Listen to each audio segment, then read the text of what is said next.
Hi friends, Karthik தீபம் சீரியலை பற்றி தான் நம்ம இந்த வீடியோக்குள்ளே பார்க்க போகிறோம். வாங்க நம்ம வீடியோக்குள்ளே போகலாம்.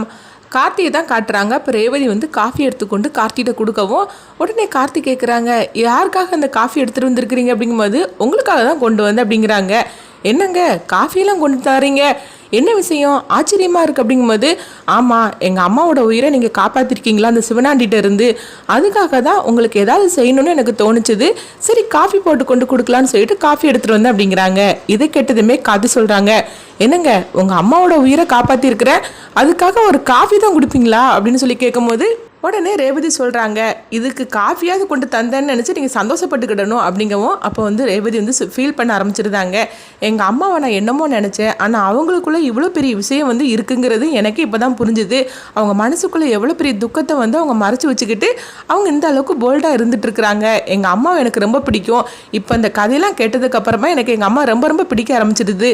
சொல்ல போனக்கு எங்கள் அம்மா வந்து ஆம்பளைங்களுக்கெல்லாம் மரியாதை கொடுக்காதனால எனக்கு ஒரு சின்ன வருத்தம் இருந்துகிட்டு இருந்தது. ஆனால் எதுக்காக அவங்க வந்து ஆம்பளைங்களை வெறுக்காங்க அப்படின்னு அந்த விஷயத்த சொன்னதுமே எங்கள் அம்மா மேலே இருந்த மரியாதையும் மதிப்பும் எனக்கு கூடுதல் ஆகி போச்சுது. எனக்கு எல்லாமே எங்கள் அம்மா தான். சொல்லப்போனால் நான் சின்ன சின்ன விஷயத்த கூட எங்கள் அப்பா கிட்ட நான் இங்கே எதுவுமே நாங்கள் சொன்னது கிடையாது. அதே மாதிரிக்கு எவ்வளோ பெரிய விஷயமா இருந்தாலும் சரி தான், அதையும் நாங்கள் எங்கள் அப்பா கிட்ட சொன்னது கிடையாது. எல்லா விஷயத்தையும் நாங்கள் சின்ன வயசுல இருந்தே எங்கள் அம்மா கிட்ட தான் சொல்லுவோம். எங்கள் அம்மாவும் அது பிரச்சனை எல்லாத்தையும் தீர்த்து வைப்பாங்க. எங்கள் அப்பா எதுக்காக இந்த மாதிரிக்கு இருக்காங்கன்னு சொல்லி எனக்கு தெரியல. ஒருவேளை வந்து அவருடைய குணமே அப்படிதானான்னு சொல்லி எனக்கு புரிய மாட்டுக்கு அப்படின்னு சொல்லவும் அப்போ கார்த்தியும் சொல்கிறாங்க, ஆமாம் உங்கள் அம்மாக்குள்ளே இவ்வளோ பெரிய பிரச்சனைகள் இருக்குது, எனக்கே இப்போ தான் புரிஞ்சுக்கிட்டது. அவங்களுடைய பிரச்சனைகள்லாம் சொன்னதுமே எனக்கே கொஞ்சம் கஷ்டமாக தான் ஆகிப்போச்சு அப்படின்னு கார்த்தி சொல்லவும், சரி சரி நம்ம அதெல்லாம் விடுவோம், நம்மளுக்குள்ளே பேசுவோமா அப்படின்னு சொல்லும்போது, நம்மளுக்குள்ளே பேசுகிறதுக்கு என்ன இருக்குது அப்படின்னு சொல்லி கேட்கும்போது, இல்லை உங்களுக்கு பிடிச்சது என்னது அப்படின்லாம் சொல்லி சொல்லுங்கள் அப்படிங்கும்போது, எனக்கு பிடிச்ச விஷயங்கள் நிறைய இருக்குது, அதெல்லாம் சொன்னோம்னா அப்புறமா நீங்கள் தூங்கிடுவீங்க அப்படிங்கும்போது, அதெல்லாம் நான் தூங்க மாட்டேன் நீங்கள் சொல்லுங்கள் அப்படின்னு சொல்லிட்டு ரேவதி வந்து அந்த ஊஞ்சலில் உட்காரவும், அப்போ கார்த்தி வந்து தனக்கு பிடிச்ச எல்லா விஷயத்தையும் சொல்லிட்டு இருக்கிறாங்க. கொஞ்ச நேரத்தில் திரும்பி பார்க்குறாங்க, ரேவதி படுத்து நல்லா தூங்கிட்டு இருக்காங்க. ஐயோ நான் சொல்ல ஆரம்பிச்சதுமே நீங்கள் தூங்க ஆரம்பிச்சிட்டிங்களா அப்படின்னு சொல்லிட்டு பார்த்தோம்னா ரேவதி வந்து தூங்கிட்டு இருக்காங்க. அப்போ கார்த்தி ஒரு பெட்ஷீட் எடுத்து ரேவதிக்கு மூடி கொடுக்குறாங்க. இந்த மாதிரி நடந்துட்டுருக்கு. அடுத்த நாள் ஆனதுமே பார்த்தோம்னா ஒருத்தர் வந்து கையில் ஒரு பேக்கோட வராங்க. அப்போ கார்த்தி கேட்குறாங்க, நீங்கள் யார் அப்படின்னு சொல்லி கேட்கும்போது, இல்லை புடவை எடுத்துகிட்டு வர சொன்னாங்க, நான் புடவைக்காரரு அதான் கொண்டுட்டு வந்திருக்கிறேன் அப்படிங்கவும், அப்படியா அந்த பேக்கை நான் செக் பண்ணணுமே அப்படின்னு சொல்லி கார்த்தி செக் பண்ணிட்டு இருக்கும்போதே அங்கே பார்த்தோம்னா ரேவதி மற்ற எல்லா பொண்ணுங்களும் வராங்க.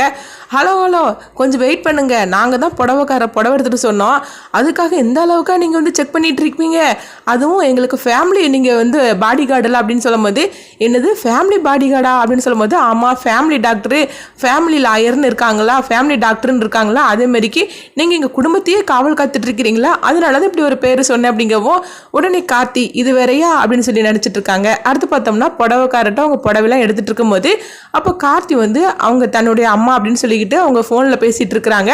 இப்படி அம்மானு சொன்னதுமே உடனே ரேவதி பார்க்குறாங்க. அப்போ வந்து அபிராமி வந்து ஒரு சுமாரான புடவையை கட்டிட்டு இருந்தது அவங்க ஞாபகத்துக்கு வருது.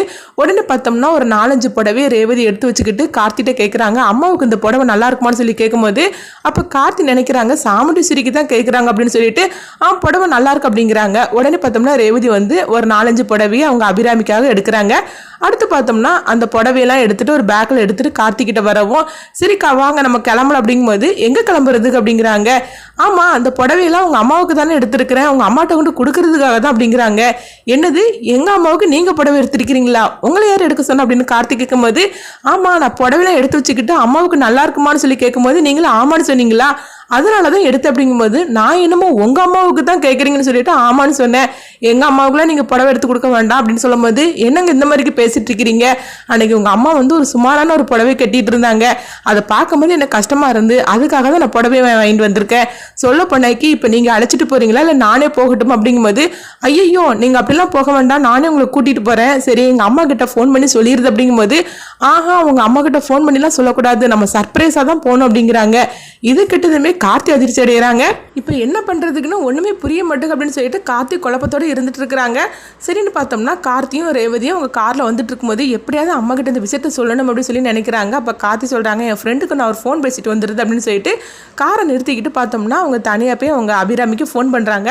அப்போ அபிராமி சொல்லு கார்த்தி நல்லா இருக்கேன்னு கேட்கும்போது, ஆமாம் நான் ரொம்ப நல்லா இருக்கிறேன், நீங்கள் ஒரு கதையை தொடங்கி வச்சிங்களா அதோட நான் இப்போ பாடாக பட்டுட்டு இருக்கிறேன் அப்படிங்கும்போது, என்ன கார்த்தி சொல்கிற அப்படிங்கிறாங்க.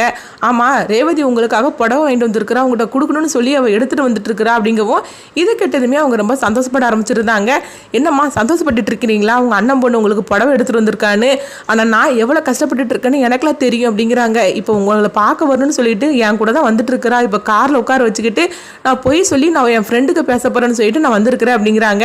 அது மட்டும் இல்லாமல் சர்ப்ரைஸாக தான் வந்து வரணும்னு சொல்லிக்கிட்டு உங்களுக்கு தெரியக்கூடாதுன்னு சொல்லி அவன் நினச்சிட்டு இருக்கிறா அப்படிங்கவும், அப்படியா கார்த்தி, சரி நான் இப்போ தான் வந்து கோயிலுக்கு வந்தேன், சொல்ல பண்ணாக்கி நீங்கள் உங்கள் மாமாவும் இருக்கிற ஊருக்கு பக்கத்தில் தான் ஒரு கோயிலுக்கு வந்தேன், நான் அங்கே தான் இருந்துட்டு இருக்கிறேன் அப்படிங்கவும், ரொம்ப நல்லதாக போச்சுமா அப்படிங்கிறாங்க. அப்போ நான் என்ன பண்ணுறதுக்கு அப்படிங்கும்போது உடனே அபிராமி பார்க்குறாங்க, அங்கே ஒரு ரேஷன் கடை இருக்குது, சரி நீ வந்துடு, நான் இருக்கிற இடத்த உனக்கு நான் அனுப்பி விடுறேன் அப்படின்னு சொல்லவும் கார்த்தியும் சரி அப்படிங்கிறாங்க. அடுத்து பார்த்தோம்னா அபிராமி வந்து கார் டிரைவர்கிட்ட சொல்கிறாங்க, நீங்கள் வந்து பக்கத்தில் ஏதாவது ஜவுளி கடை இருந்துச்சுன்னா ஒரு 100 ரூபாய்க்கு 150 ரூபாய்க்கு ஒரு புடவை எடுத்துருவாங்க அப்படின்னு சொல்லவும் அவரும் அந்த புடவை வாங்கி கொடுக்குறாரு. அப்போ பார்க்கும்போது அபிராமி வந்து ரொம்ப கொஞ்சம் ஏழ்மையானவங்க மாதிரிக்கு அவங்க அந்த காஸ்டியூம் எல்லாம் மாற்றிக்கிட்டு அவங்க ரேஷன் கடையில் வந்து கியூவில் நின்றுட்டு இருக்கிறாங்க. அப்போ கார்த்தியும் ரேவதியும் அங்கே வராங்க. இந்த மாதிரி தான் இந்த கதையை எடுத்துகிட்டு போகிறாங்க. அடுத்து என்ன நடக்கும்னு சொல்லி நம்மளும் வெயிட் பண்ணி பார்க்கலாம். உங்களுடைய கருத்துக்களை கமெண்ட் பாக்ஸில் கமெண்ட் பண்ணுங்கள். நம்ம இன்னொரு வீடியோவில் சந்திப்போம்.